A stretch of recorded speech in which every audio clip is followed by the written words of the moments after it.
Ready when you are, August. NXT Battleground. Now, we are not going to review this whole show, but there are 4 matches in particular that are very important for us to at least touch base upon.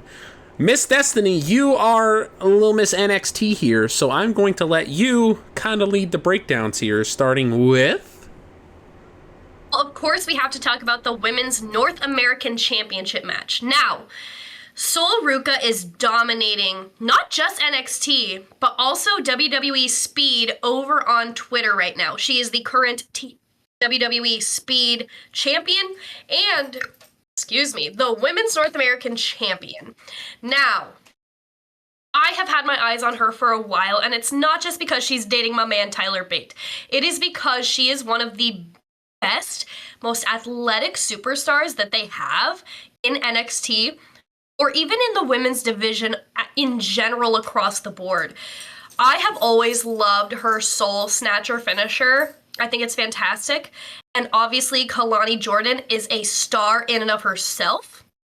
Now, there is a very hot topic happening right now surrounding this match, and it is the finish, and it is Sol Ruca's backflip situation Soul Snatcher that she hit on Kalani. Now, let me tell you right now, that was one of the most impressive shows of athleticism I've ever seen. This was an incredible take on her Soul Snatcher finisher. I absolutely loved it.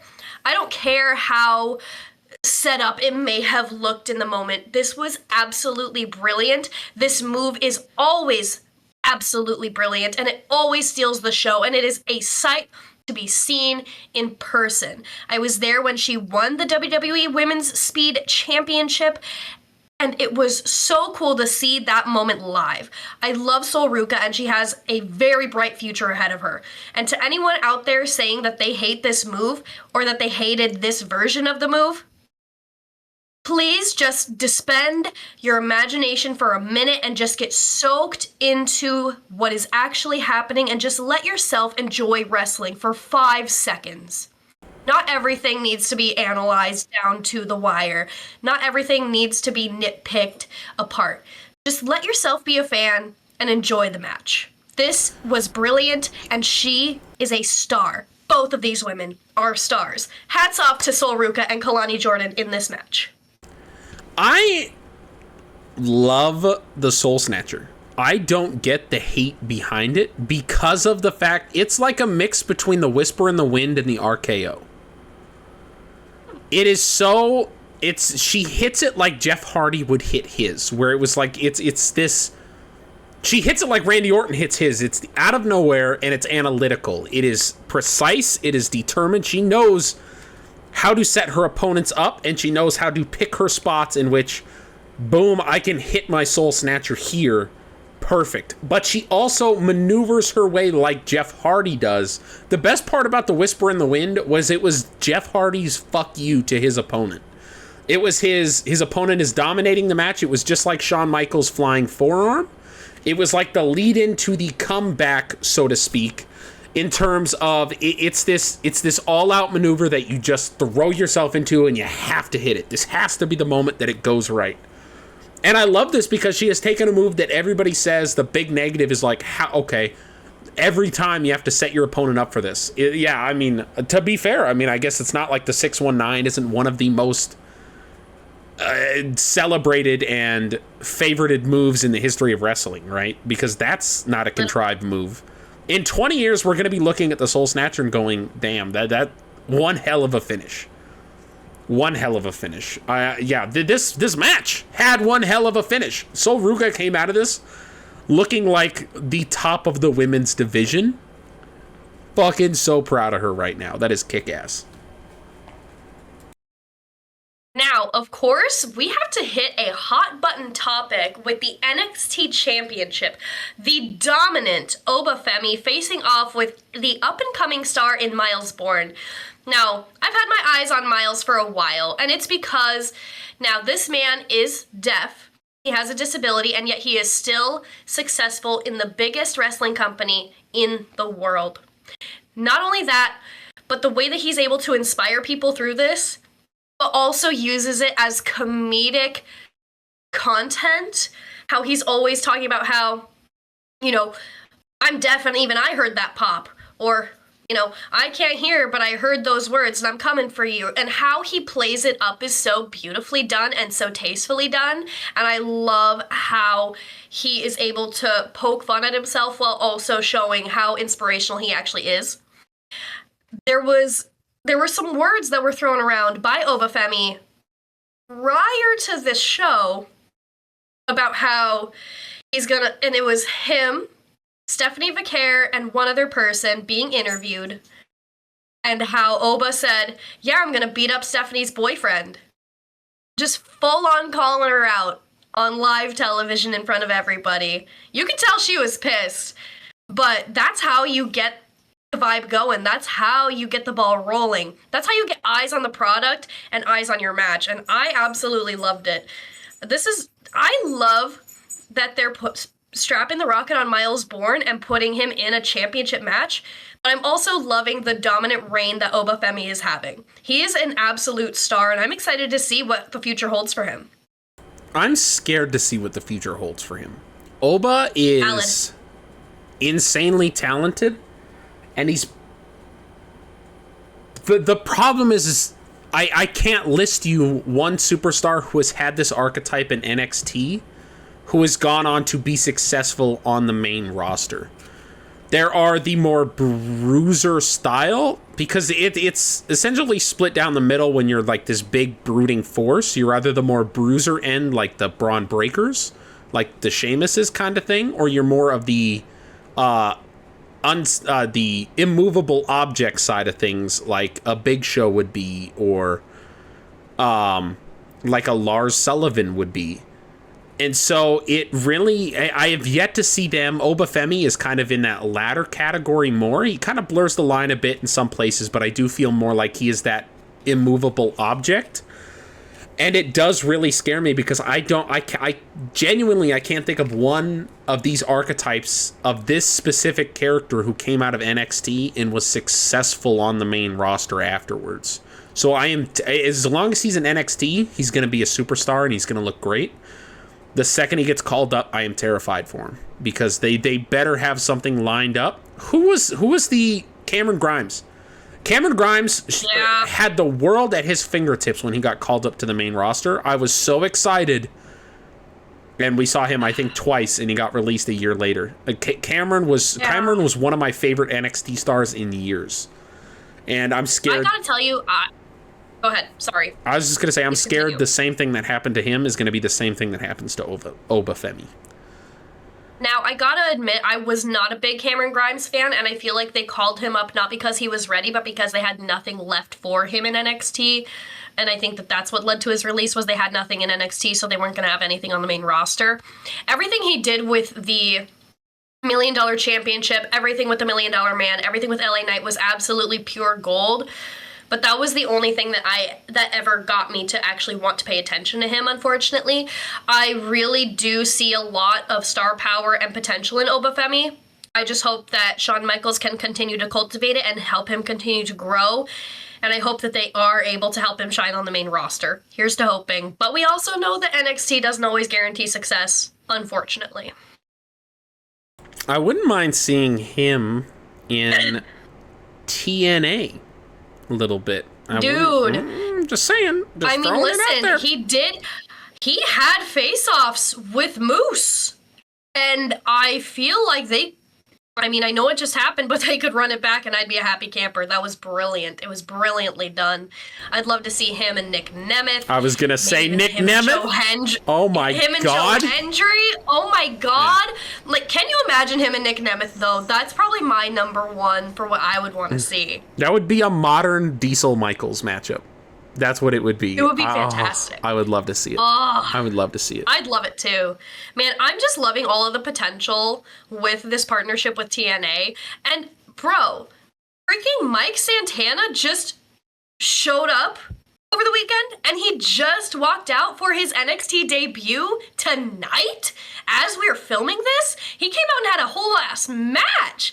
This is absolutely wild to see, especially considering he was very recently in the Jericho Appreciation Society. Probably not as recent as my brain is telling me, but man, it is cool to see him in an NXT arena. Yeah, I agree with that. I'm really excited to get to kind of see where WWE takes this partnership, and I really hope it's good places. The fact that the Hardy Boys could show up on WWE TV at any time, that Dolph Ziggler, quote unquote, could show up on WWE at any time, and also the fact that Shawn, to my opinion here, I think Shawn's the best booker currently right now. And I think that's just because of his roster size. Triple H was great when he was at the same size as NXT. It's a lot easier when you have a lot less names on your plate to manage. But as of right now, Shawn Michaels is on fire with his booking style, with how he's been making NXT so must-watch in terms of these stars, and how he's utilizing superstars such as Joe Hendry, such as the Hardy Boys coming back a few weeks ago in NXT of all places. Like, it's really cool to see, and I like the fact Triple H has kind of given the reins over to Shawn Michaels for the most part for this TNA pair-up. I really like that. Me too. And it's so cool that we've already even seen a dream match in the Hardys versus Fraxium, one of the greatest tag teams of all time, and the other tag team is regarded as the best tag team in the world today. It's so cool to see all of these dream matches that can absolutely come to life. I'm loving it.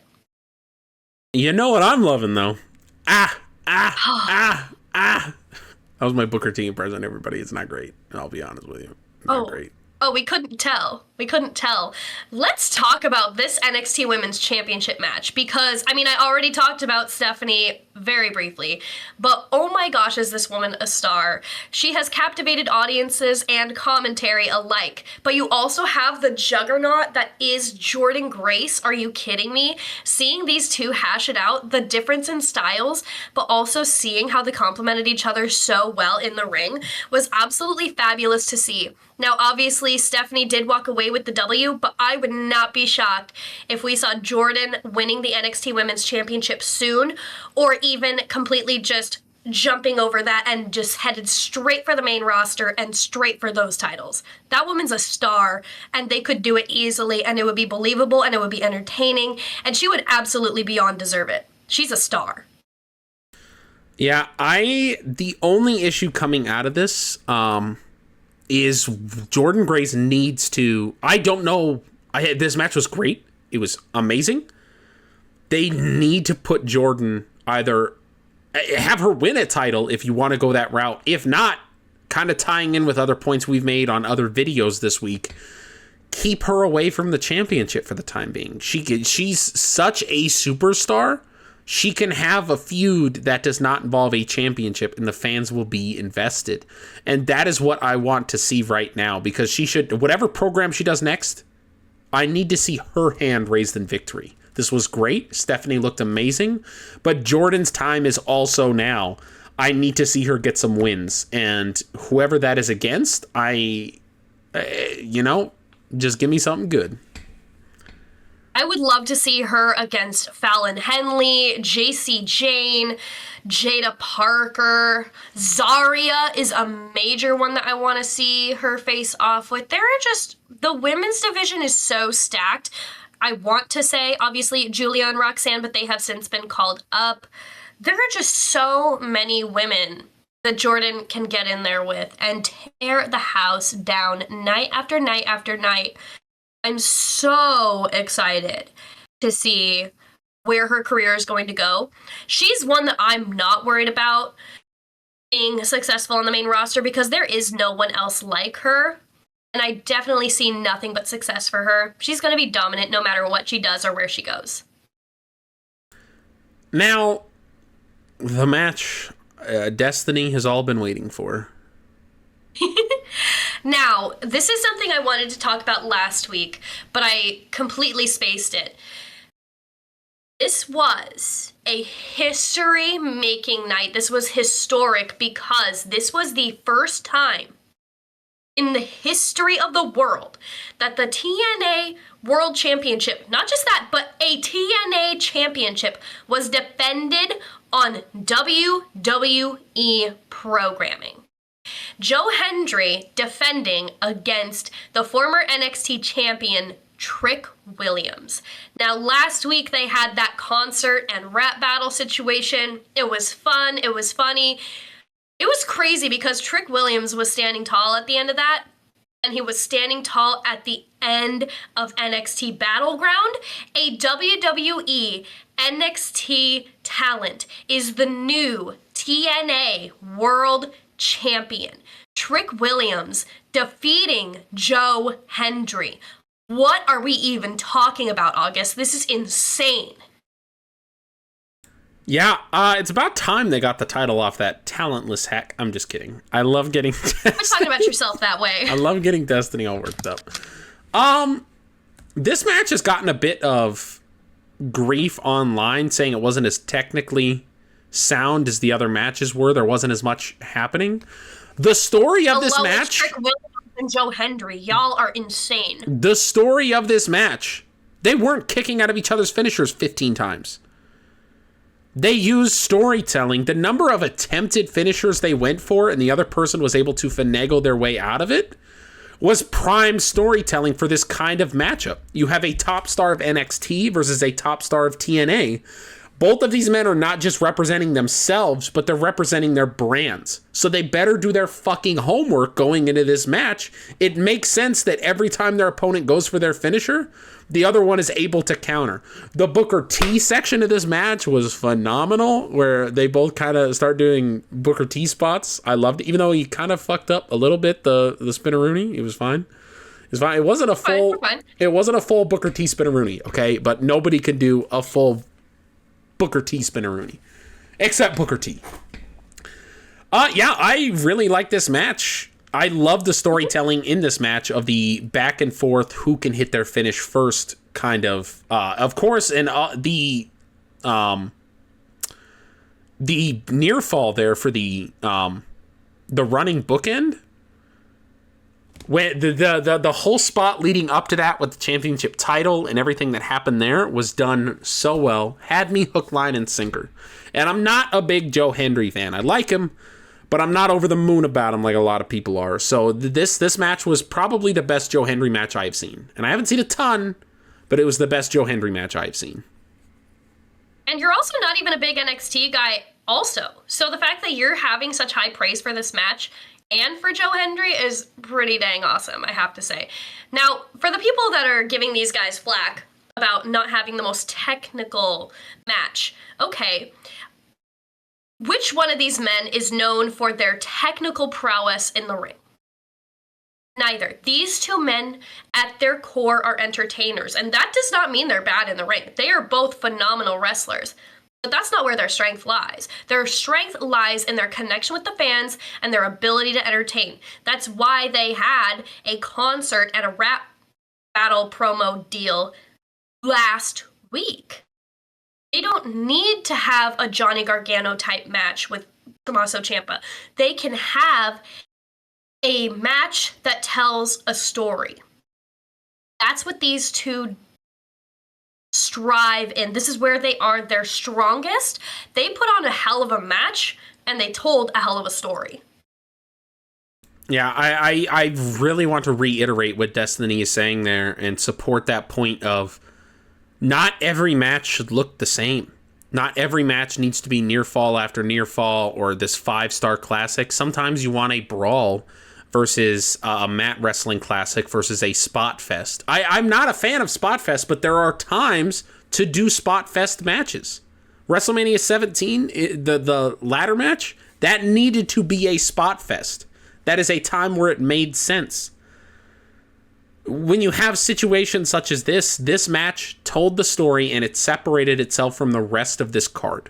You had the whole underdog versus the man who was going to win the match, and he did win the match, but the underdog had a great performance in Miles versus Oba. You had the great 2 up-and-coming stars, which was the spot fest of the show, and it was a damn good spot fest of Sol Ruca versus Kalani Jordan, where you have these 2 up-and-coming stars who both have a chip on their shoulder, and they both have something to prove that they deserve to have that prime time entertainment spot, and they fucking earned it. And then you have these two unstoppable opposing forces fighting off not a David versus Goliath, but a fucking Superman versus Superman in Stephanie Vaquer and Jordan Grace. This was Joe Hendry versus Trick Williams. Would have failed if they had tried to do a wrestling classic. If they had tried to do any other style of match, for the story it was Team Captain versus Team Captain, essentially. This was NXT versus TNA. And this was supposed to be a grittier fight feel of both men trying to showcase not only that they're better than the other, but showboat a bit while doing it, which is why it was Joe Hendry representing TNA and why it was Trick Williams representing NXT. They're the fucking showboaters. Rant over. Hashtag justice for Michelle. What I think is so special is that this is an NXT show. You have the NXT Championship being defended and the TNA Championship being defended. Which one main evented? That just speaks to the trust that they have in Joe. That speaks to the trust they have in Trick. And that just speaks to how important TNA is going to be within WWE and NXT moving forward. I loved it, and I love that these two stars were given the platform that they deserved. All right. Well, I would like to know what you thought of NXT Battleground. We have another show to break down. We will be breaking it down next week in AEW. Had a big pay-per-view the same night as Battleground. Kind of controversial. WWE keeps doing that. We got a lot to talk about in terms of WWE and their scheduling stuff. But all of that is coming next week. Tony was already talking about it, so that means we got to talk about it. Oh, yeah. But what I want y'all to talk about in the comments, what was the match of the night for NXT here? And why was it Sol Ruca? Is it one? Period. And is it one we didn't even talk about? There were other matches that happened on this Sol card. Ruca. There were other moments that happened backstage that we didn't even touch on. What do you think about those matches? Sol Ruca. That's it. Sol Ruca. Yeah. She was it. She was the whole damn show. Yeah. Why was your soul snatched by Sol Ruca watching that match? Have you seen Sol Ruca? Bro, can we talk about it?